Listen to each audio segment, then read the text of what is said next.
छत्तीसगढ़ के बिलासपुर में लाल खदान के पास बड़ा रेल हादसा हुआ है। हावड़ा रूट पर चल रही पैसेंजर ट्रेन और मालगाड़ी के बीच आमने सामने की जोरदार टक्कर हो गई।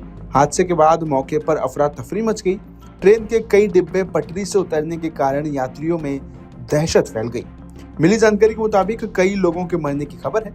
रेलवे प्रशासन ने तुरंत रेस्क्यू टीम और मेडिकल यूनिट को मौके पर भेजा है। स्थानीय प्रशासन भी सहायता के लिए पहुंचा है। हादसे के कारण पूरे रूट पर ट्रेन परिचालन पूरी तरह से ठप हो गया है। कई ट्रेनों को रद्द या रूट डाइवर्ट कर दिया गया है। जानकारी के अनुसार कोरबा पैसेंजर और मालगाड़ी में टक्कर हुई है। इस खबर के बताए जाने तक हादसे में 6 लोगों की मौत होने की खबर सामने आई। वहीं 12 से ज्यादा यात्रियों के घायल होने की भी खबर है। मृतकों की संख्या बढ़ भी सकती है। फिलहाल रेस्क्यू जारी है। मौके पर रेलवे के अधिकारी और कर्मचारी भी मौजूद हैं। हादसे की सूचना मिलते ही घटनास्थल पर लोगों की भारी भीड़ जुटी हुई है।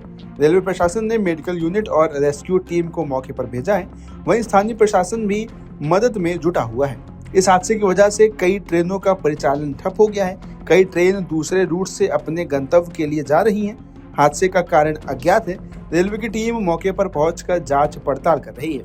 यह हादसा बिलासपुर कटनी रेल मार्ग पर हुआ है, जो कि सबसे व्यस्ततम मार्ग है। जांच पड़ताल के बाद ही स्पष्ट होगा कि इस हादसे की असली वजह क्या है। घायलों को नजदीकी अस्पताल में भर्ती कराया गया है, जहां पर उनका इलाज चल रहा है। मालगाड़ी और पैसेंजर ट्रेन में टक्कर इतनी जबरदस्त थी कि पैसेंजर ट्रेन मालगाड़ी के ऊपर चढ़ गई। मौके पर यात्रियों की चीख पुकार मची हुई है। सूचना पर आसपास के लोग मौके पर पहुंचे। रेलवे और जिला प्रशासन को मामले की सूचना दी गई है। इसके बाद बचाव और राहत कार्य जारी है। आज बड़े दुर्भाग्यपूर्णजनक से ट्रेन दुर्घटना हुई है गतौरा लाल खदान के पास, जिसमें जो जानकारी प्राप्त हुई है लगभग 10 लोगों की जानें गई हैं। इससे मन व्यथित है और इस घटना के बाद लगातार हम माननीय केंद्रीय रेल मंत्री से बातचीत कर रहे हैं। वो माननीय केंद्रीय रेल मंत्री इसकी मॉनिटरिंग कर रहे हैं। मैं माननीय मुख्यमंत्री जी से भी बात किया हूँ। इस घटना के तुरंत बाद हमारे रेल प्रशासन, जिला प्रशासन, पुलिस प्रशासन राहत एवं बचाव कार्य में लगे हुए हैं। जो दुर्घटना में घायल हैं उनको अस्पताल शिफ्ट कर दिया गया है। अभी मैं अस्पताल देखने के लिए आया हूँ। 4 लोग यहाँ भर्ती हैं और सभी स्टेबल हैं। जो सिम्स में हैं वो भी स्टेबल हैं। सबकी हालतें अच्छी हैं। हम ईश्वर से प्रार्थना करते हैं कि वो जल्दी स्वस्थ हो। मासूम बच्चा जिसकी माँ गुजर गई है जी और जिसका पिता लापता है, जी, क्या कहना चाहिए? देखिए, अत्यंत हृदय विदारक ये घटना है। शासन, प्रशासन, सरकार पूरी तरह राहत एवं बचाव कार्य में लगे हुए हैं। और माननीय रेल मंत्री जी से मेरी बात हुई है। मंत्री जी ने घोषणा की है, जिन्होंने अपने जानें गंवाई हैं उनके लिए 10 लाख रुपये सहायता राशि, जो गंभीर रूप से घायल है उनके लिए 5 लाख रुपया, और जिनको सामान्य चोटें है उनके लिए 1 लाख रुपये सहायता राशि की घोषणा की गई है। जांच भी लाजमी मानते हैं इस पूरी घटनाक्रम को? निश्चित रूप से जांच होगी, दोषियों पर कार्रवाई होगी। क्यों घटना घटी, क्यों इतना बड़ा हादसा हो गया, ये जांच का विषय है। निश्चित रूप से जांच होगा। घायलों से आपने मुलाकात की, घायलों की स्थिति क्या बता रही है कि किस तरीके से क्रिटिकल स्थिति में तो नहीं है? देखिए, मैं सभी लोगों से, माननीय श्री धर्मलाल कौशिक जी और हम साथ साथ आए हैं, सभी लोगों से हमने बातचीत किया है और सभी लोग खतरे से बाहर हैं।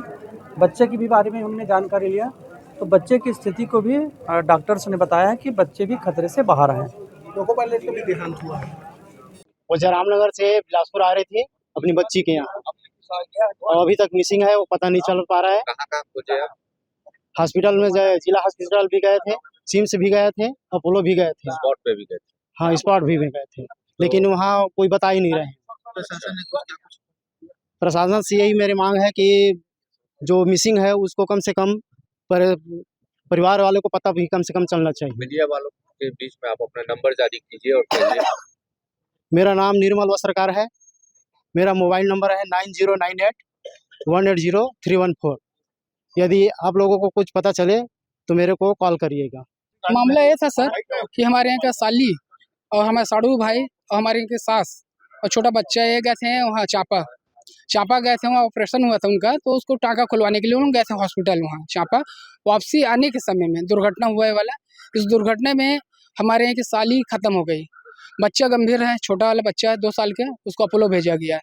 अर्जुन हमारा साला है, वो साड़ू भाई, वो अभी शायद हमको समझ में भी आया, सूचना आया है कि वो सिम्स में है, वो भी खत्म हो गए। और हमारे यहाँ की जो सास है उनका भी लापता है अभी वो। माने कि 3 लोग आपके घर से खत्म हुए। जी, क्या-क्या नाम है तीनों का? शीला यादव, अर्जुन यादव और हमारी सास है, वो अभी लापता है अभी। बच्चे का नाम ऋषि है। और बच्चे का नाम ऋषि यादव, हाँ, जो घायल है। अब क्या मांग चाहते हैं, क्या चाहते हैं?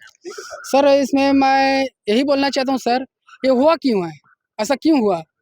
हम अगर कहीं आते जाते हैं रेलवे में, प्रशासन कहीं भी आते जाते हैं, बस सेफ्टी समझते अपने आप को कि हम जा रहे हैं, लेकिन यह ऐसा क्यों हो जा रहा है कि एक्सीडेंट हो, खड़ी गाड़ी आके चढ़ जा रहा है, रोक दे रहा है, कोई सिग्नल कुछ नहीं है।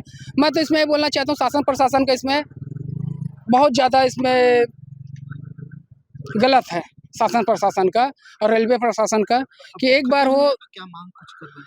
अब इसमें क्या है सर, मांग में क्या है, आए थे, आएंगे बोलेंगे 10 लाख मुआवजा दे देते हैं, 5 लाख मुआवजा दे देते हैं, तो मुआवजा देने से क्या होगा सर? वो बच्चा तो लवारिस हो गया, मगर माँ बाप का बच्चा हो गया, अनाथ हो गया बच्चा। अब इसमें 10 लाख 5 लाख देने से क्या होगा?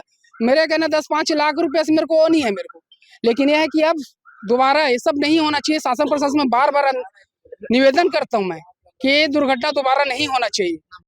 अगर आप ये वीडियो YouTube पर देख रहे हैं तो हमारे चैनल को सब्सक्राइब कर बेल आइकन दबाएं और Facebook पर देख रहे हैं तो हमारे पेज को लाइक करें।